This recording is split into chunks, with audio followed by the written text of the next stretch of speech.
সুপ্রিয় দর্শক, আসসালামু আলাইকুম ওয়া রাহমাতুল্লাহি ওয়া বারাকাতুহু। আমি প্রফেসর এম জামান, বিভাগীয় প্রধান, physical medicine and rehabilitation department, Dhaka medical college. আপনাদের সামনে আমি এসেছি সামনে 6 April, world day for physical activity 2025। এই উপলক্ষে সারা মাসব্যাপী আমরা একটা প্রোগ্রাম হাতে নিয়েছি। তো আমাদের সামনে র্যালি, সিএমই এবং আমরা ডক্টরদের জন্য ম্যারাথন প্রতিযোগিতার ব্যবস্থা করেছি। তো পাশাপাশি আমাদের মধ্যে একটা উদ্দেশ্য, as a physiatrist, physical medicine rehabilitation specialist, আমাদের একটা দায়বদ্ধতা আছে যে হেলথ অ্যাওয়ারনেস আমাদের সমাজের যে সাধারণ মানুষ বিভিন্ন লেভেলে আছে, ছাত্র, শিক্ষক, বিভিন্ন পেশাজীবী, গৃহিণী এবং সব লেভেলে যারা কোনো না কোনোভাবে সোশ্যাল এরিয়াতে আপনার অ্যাক্টিভলি রোল প্লে করছে। তো এইদের ক্ষেত্রে আমরা সবাই কিন্তু বিভিন্ন জয়েন্টে ব্যথা, স্পাইনে ব্যথা, বেদনা নিয়ে কিন্তু আমরা চলছি। কেউ ওষুধ খেয়ে, কেউ না খেয়ে, ডাক্তারের কাছে গিয়ে বিভিন্নভাবে। তো পাশাপাশি আপনারা দেখবেন যে জয়েন্টে ব্যথা বাদেও আমাদের কার্ডিও রেসপিরেটরি বা কার্ডিয়াক ফিটনেসও আমাদের অনেকের কমে যাচ্ছে, অনেক অসুস্থ হয়ে যাচ্ছে, হাসপাতালে ভর্তি হচ্ছে। তো এই সিনারিওটা শুধু সাধারণ মানুষদের মধ্যে না, ডাক্তারদের মধ্যেও একইভাবে আক্রান্ত। তো আমি সবার জন্য কিছু কিছু বিষয় একটু এই ফিজিক্যাল অ্যাক্টিভিটি ডে উপলক্ষে আমি একটু বলতে চাই।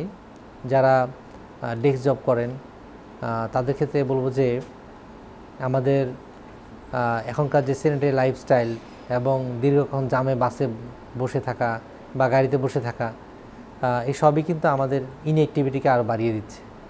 তো এই মান্থটাকে আমরা যেহেতু ফিজিক্যাল অ্যাক্টিভিটি মান্থ হিসাবে আমরা একটু আপনাদের মাঝে জনসচেতনতা ক্রিয়েট করার জন্য আমরা একটু আসছি। সেই জন্য আমার ফিজিক্যাল মেডিসিন ডিপার্টমেন্ট থেকে আমি বলছি, ঢাকা মেডিকেল কলেজের পক্ষ থেকে, যে আপনারা যারা চাকরিজীবী আছেন তারা কাজের ফাঁকে ফাঁকে অবশ্যই কিছু স্ট্রেচিং এক্সারসাইজ করবেন।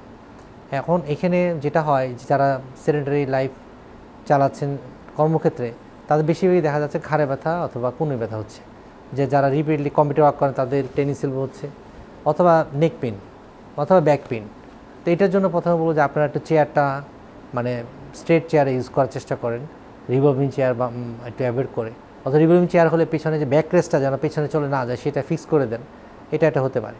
দ্বিতীয়ত হলো যে আপনারা আই লেভেলে কম্পিউটারে কাজ করতে পারেন, যাতে আপনার নিচু হয়ে কাজ করতে না হয়। যারা নিচু হয়ে লিখতে হয় তারা সোজা হয়ে না বসে একটু বাঁকা হয়ে যদি লেখেন তাহলে সোজা হয়ে লেখা যায়, হাতটা একটু টেবিলের উপরে রাখলেন।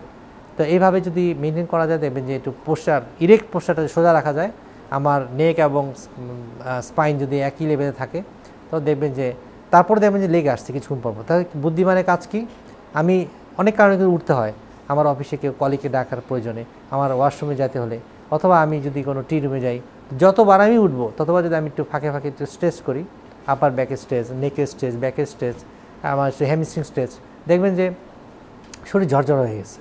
তো এই স্ট্রেচিংগুলো খুবই ইম্পর্টেন্ট। পাশাপাশি আমি একটা ব্রিদিং এক্সারসাইজ করতে পারি, কারণ ব্রিদিংটা খুবই ইম্পর্টেন্ট। আমি যদি একটু শ্বাসের ব্যায়াম করি, আমাদের ফুসফুসে যখন নড়াচড়া কম থাকে, আমাদের খুবই এক্সচেঞ্জ অফ এয়ার খুব কম থাকে, ফলে বেশিরভাগ বাতাস জমে থাকে এবং জমা বাতাসগুলো থেকে ইনফেকশন হয়ে যায়।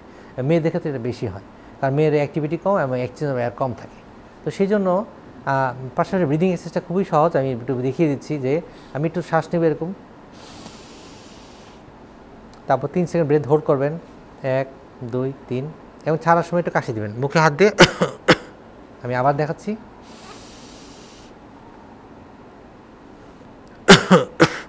তো একটু এটা করলে এক্সচেঞ্জ অফ এয়ার, আমার একটু অ্যালভিওলার ডাইলেটেশন এবং কিছু থাকলে বেরিয়ে আসা, সবগুলো মিলে আমাদের কিন্তু আমার লাংটা ক্লিয়ার থাকবে। আর স্ট্রেচিংটা আমি বললাম, পাশাপাশি খাওয়া দাওয়ার যে নাস্তাগুলো, আপনারা চিনিটা অ্যাভয়েড করার চেষ্টা করবেন। নাস্তার টাইমগুলো যে অল্প অল্প চিনি আর ছোটো ছোটো ফ্রিকোয়েন্ট চা অথবা আপনার স্মোকিং, এগুলো আমরা অ্যাভয়েড করতে পারলে আমাদের অ্যাক্টিভিটি করে যে লাভটা হবে সেটা আমরা ধরে রাখতে পারবো। আর ডায়েটিংয়ের বিষয়ে বলবো যে বাসার ফুড হ্যাবিটগুলো আমরা ঠিক করি, বাইরে তৈল এবং প্রসেস ফুড থেকে অ্যাভয়েড করব। আর অ্যাক্টিভিটি যে হাঁটার বিষয়টা, এটা আমরা প্রমোট করব। কিভাবে? আমরা গাড়িতে আগে নেমে যাব, আমরা বাসায় যাওয়ার আগে হাঁটবো, অফিসে যাওয়ার আগে একটু হেঁটে ঢুকবো, বেরোর সময় তাই করবো, একটু হেঁটে তারপর গাড়িতে উঠবো, এক স্টেশন পার হয়ে আরেক স্টেশনে উঠতে পারি। যতই ভিড় থাকুক, যদি আমরা এরকম করতে পারি, তো দেখা যাবে যে আমাদের যদি এটা অভ্যাসে পরিণত হয়ে যায়, আমার মনে হয় আমাদের মানে ঢাকা শহরের মধ্যে বা ডিসি শহরের মধ্যে যানজটও কিছু কমে যাবে, কারণ গাড়ি ব্যবহার কিছু কমবে, এক স্টেশন থেকে আরেক স্টেশন সবাই হাঁটা শুরু করে। বাইরের দেশে কিন্তু এরকমই, তাদের পার্কিং এরিয়ার জন্য অনেক দূরে হেঁটে যেতে হয়।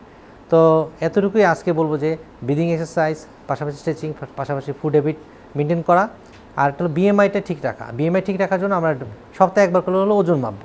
যদি আমরা ওজন মেপে আমরা দেখি যে হ্যাঁ আমার ওয়েট বেশি, তাহলে আমরা ব্রেনে অন্তত একটু সিগন্যাল দেবে যে হ্যাঁ আমার ওয়েট তো বেশি, আমরা বেশি করা যাবে না। এবং আমি যদি ডাক্তারের পরামর্শ অনুযায়ী ফুড হ্যাবিট এবং নিউট্রিশনিস্টের কাছ থেকে যে ডায়েটিংটা নিতে পারি, তো পাশাপাশি ফিজিক্যাল অ্যাক্টিভিটি যোগ হয়, আশা করি দেখা যায় যে আপনার মুটিয়ে যাওয়া থাকলে, ওভারওয়েট বা অবেসিটি থাকলে, অথবা মরবিড অবেসিটি থাকলে আপনার ওজন কমবে ইনশাল্লাহ আস্তে আস্তে। সবাইকে ধন্যবাদ।